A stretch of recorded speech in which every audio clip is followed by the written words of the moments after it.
Alright, so what we're going to do is the same thing, except we're going to be using a special order that we use in one of these phases. It's called lock-on.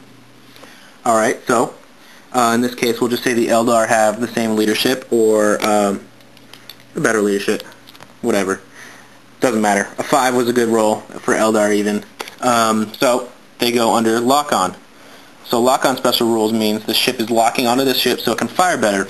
So now we're going to do the same thing. Let's say it's firing 4 lances. Again, it needs 4s, because lances are really strong weapons. Now I have the lock-on special rule, which lets me re-roll misses. Alright? Doesn't need like I need a re-roll here. It's going to hurt. Oh, well, that sucked. So it looks like I got 3 hits, which is pretty good. You go ahead and you put the 3 blast markers on the ship. I'm just going to put them around. Putting them in the front of Imperial ships and stuff like that is always the best way to go. Eldar, you kind of have to wrap it around at least. They move any direction, so. Alright, so that's the lock-on. Pretty easy. Make your leadership test in the shooting phase, and you shoot away and you get your rerolls. That's going to stay for the remainder of the turn till your next turn. Alright then. Those lances hit, and that was 3 hits. That would reduce, let's say we're going back to this phase, my shields to 0. So now my ship's kind of in a little rut there. It's kind of going to have to dig its way out of this whole blast marker here. It's got some shields, it's got some pretty good damage points on it, but we'll see what happens. Alright, so after shooting, it locked on, it shot, hit some stuff, put some shields down. Let's say it still had some more shooting to go. You don't want to kind of fire off some rounds and then lock on. You kind of want to lock on and then just unload onto a ship. So let's say it still had, another 4 weapons batteries against the fire. Okay, for example. What I can do now, since I know my shields are down, I'm going to, at any time, I may place this, if I have no special orders on, my brace for impact. This is the captain yelling over the loudspeakers, "We're about to die, grab onto something." Alright, so again I have to pass my leadership test. Awesome roll, 3. Alright, so I'm bracing for impact. Captain's gonna cry and pray to the Emperor that nothing happens to his ship. Who cares about all the servants inside of it as long as his ship stays alive? Alright, so again, lock on, so it's shooting. It's pretty good hits right here, especially with all the shields down. This is gonna be nasty. So it's 4. What the lock on, or the brace for impact lets me do is have an armor save. I believe the armor save is 4+. Double checking, 4+ against hits. Lasts for the rest of the turn. So now, from anything that's going to zap this ship, which they're probably going to because they know the shields are down, is going to fire into this puppy. So not only do I have another 4 blast markers on here, well, I'll wrap around, I'll get some more blast markers later, is I get my 4-up save. So 4. This is going to hurt.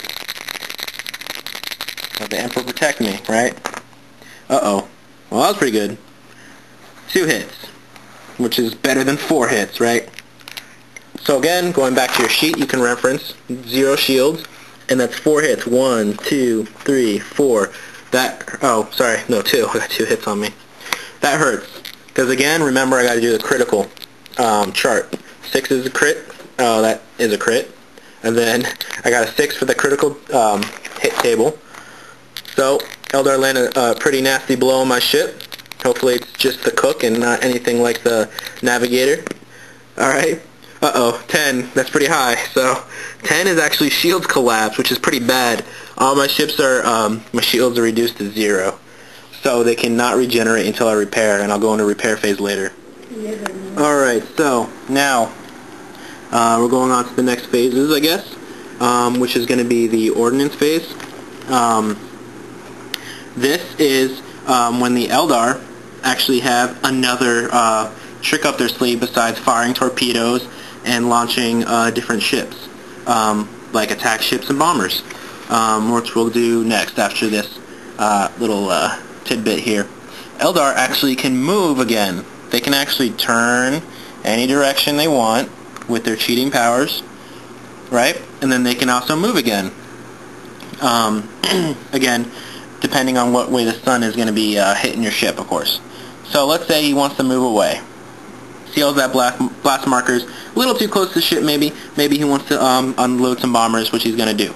He'll fire torpedoes too. This one can't really fire torpedoes, but we're just going to do it for covering everything in the actual game. So let's just say he's going to move. Remember, this is where the blast markers now come into play. Anytime you're in contact with a blast marker, your speed will be reduced by 5 centimeters, and your ship, if it doesn't have shields up, will actually take a hit on your ship. Again, that's a dice roll, of course, to be damaged by the blast. All that debris floating around coming off your ship is going to mess up your shields.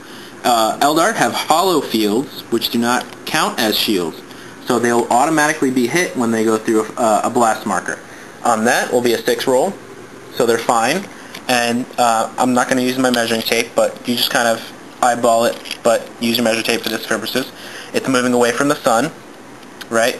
So it gets that that second movement, not the first movement in their 3 different movements, -5. So it's going to be able to go 0 to 20, because Eldar can go from 0 to max their distance. Again, -5 for being in contact with only one blast marker. It doesn't matter how many you have. It's just one negation of 5 centimeters and only one test going through blast marker. So boom, it's just, let's say it's going to move again right here. Alright? Just so it's a little out of the blast. Alright? For the Imperial ships and things that have shields, if I wanted to move through them, again, I have to make that test against my ships if I don't have any shields up. Alright? And I don't have any shields up, so if I wanted to move, not only do I have the -5 centimeters for my movement, but I'll have to take some hits. Again, it's a 6, very close. I'd be almost being damaged right there from that, going through the blast markers. Again, the blast markers don't affect the hollow fields, but they do affect the shields special rule. So my shields on my next turn remain at 0. They do not come back up until I am out of base contact with one of these blast markers.